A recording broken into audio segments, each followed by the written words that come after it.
Hello, my dear guest, and welcome to a new topic on Dr. Lilia's popular science channel. Today, we'll be exploring the best science fiction films that have gained widespread acclaim and respect over the years, from past to present.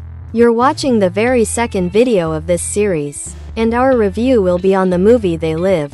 My dear guest, I'm also delighted when you subscribe to my channel and leave comments. Your support through subscriptions and comments helps my videos and research topics reach a wider audience. Thank you so much for everything.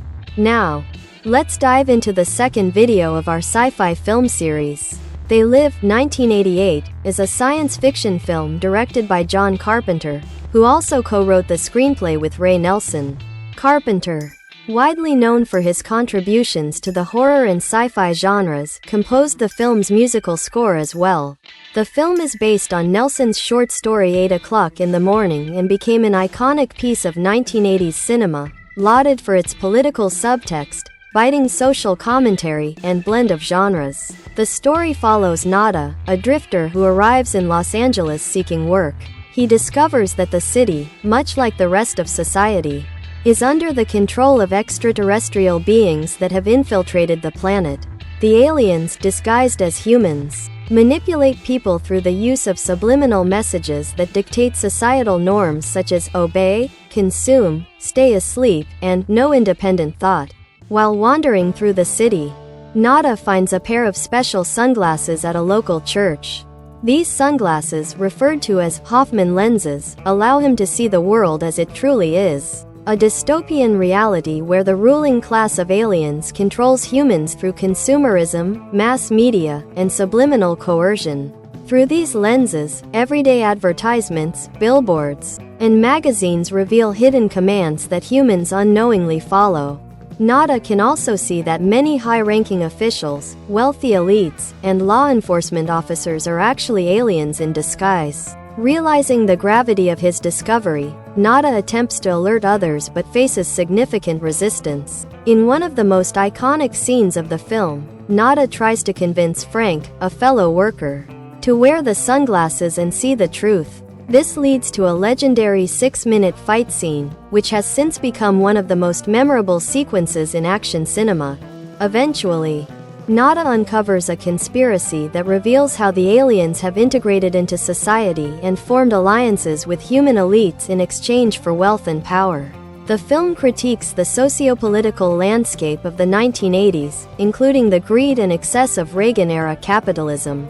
Nada and Frank join forces with a human resistance group that aims to destroy the aliens' broadcasting station, which is responsible for transmitting the subliminal messages that keep the population in a state of subservience. The climax of the film takes place at the television station where Nada, despite overwhelming odds, manages to destroy the satellite dish broadcasting the signal that conceals the aliens' presence. His final act reveals the aliens to the entire world, as people everywhere are suddenly able to see their true faces. The film ends ambiguously with Nada sacrificing himself, but not before smiling in defiance, having at least exposed the truth to humanity.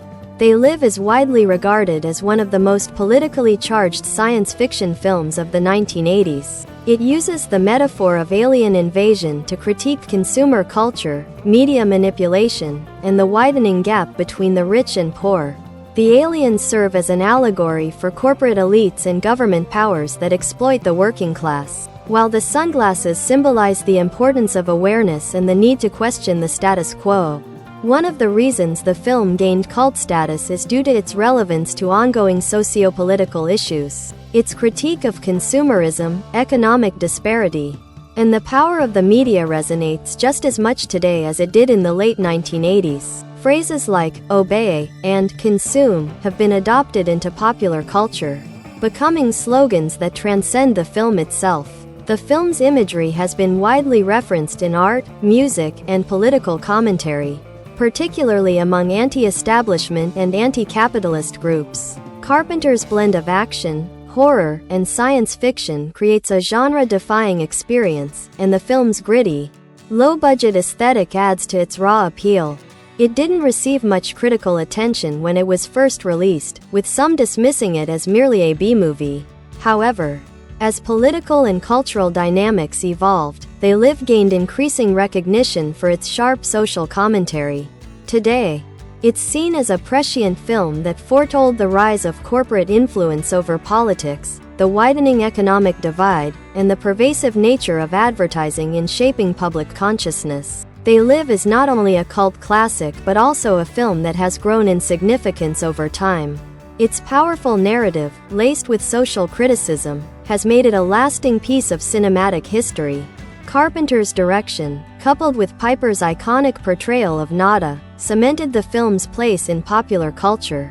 By tackling themes of alienation, consumerism, and control, They Live resonates deeply with viewers who see its relevance in modern-day society, contributing to its enduring legacy as both a cult film and a work of profound socio-political importance. The film stars professional wrestler, Roddy Piper as the protagonist, George Nada, though he is often simply referred to as Nada in the film.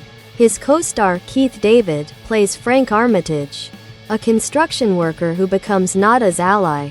Meg Foster plays the role of Holly Thompson, a television executive who appears central to both the resistance and the overarching manipulation happening in the film. Carpenter's decision to cast Piper, a wrestler with no prior acting experience, brought a raw and grounded authenticity to the role of Nada. They Live was produced on a modest budget of $3 million by Larry Franco. Despite its relatively low production cost and its initial reception as a minor box office success, the film has since become a cult classic, deeply resonating with audiences over time. It grossed approximately $13 million at the box office, but its real legacy lies in the impact it had culturally and its eventual critical re-evaluation.